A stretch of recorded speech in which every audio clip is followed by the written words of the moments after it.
Welcome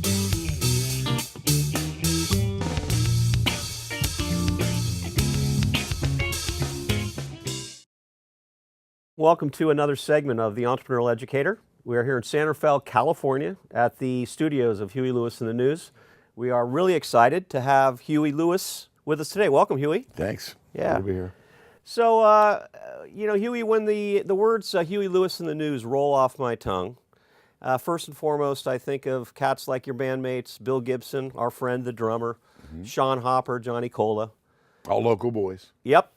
I think of the news that you guys have created over the course of 3.5 decades of stardom and celebrity and making good music. And Not necessarily in that order. no, definitely not in that order.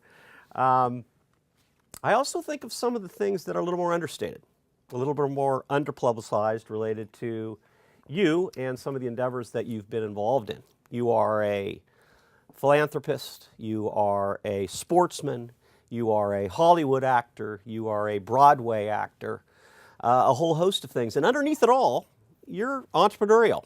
And frankly, one of the things that we're trying to get across to our lifelong learners is this concept of entrepreneurialism and some of the things. Tell us a little bit about that, about what makes you tick, and some of the cool things that you're working on currently.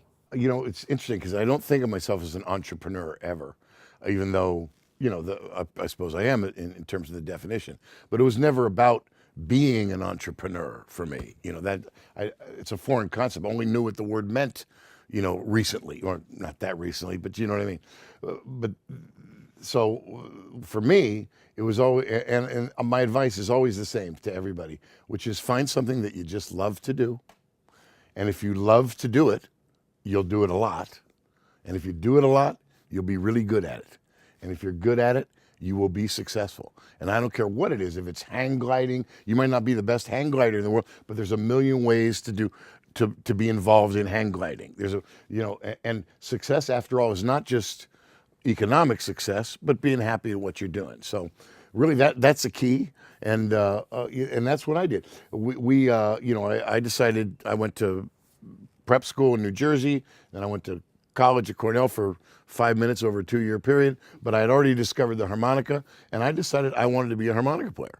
And now today I have all these, we have a company and we have all this stuff and all these people, and I have a family and I have obligations, but I might not have had any of that had I not been successful, but I would still be happy being a harmonica player playing down at the local club because that's what I love to do. Well, and many of the audience might not know this, but you didn't hit it overnight. Right. I mean, you worked hard.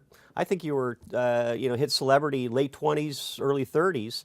Tell us some of the stuff that you were doing for that 10, 12 years from out of high school to kind of make ends meet. Well, playing in clubs and trying to convince record labels that we were something they should take bet on, and we did. And by the way, then when we got signed by a record label, we made our manager at the time, Bob Brown, who we both know, was a relentless advocate for us, and he kind of felt that we could produce our own records, which in 1980 was very, very rare. New bands producing their own records. The conventional wisdom was you need a producer with a track record, and so he went to bat for us, and they agreed to let us produce our own record, which we did, and that was very interesting. Sports was our first record. Was Picture This. We kind of learned a little bit, and Sports was our second record that we'd produced, and in those days it was 1983 when we made the record, or 82 really. MTV had just started. It was a radio world.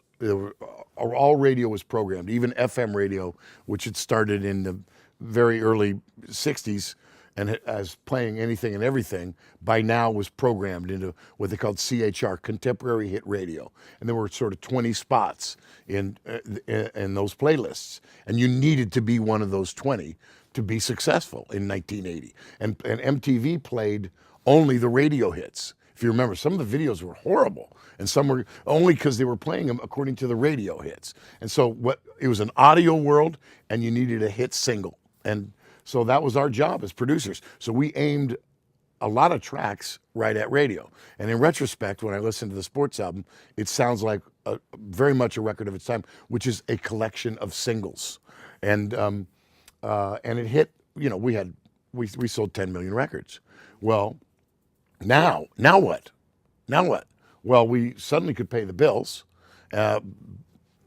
easily, and so on. So at that point, I made a conscious decision, and we all did, to now suddenly make our decisions creative and not economic, because we figured we owed it to our artistic selves, and that would see us better in the future.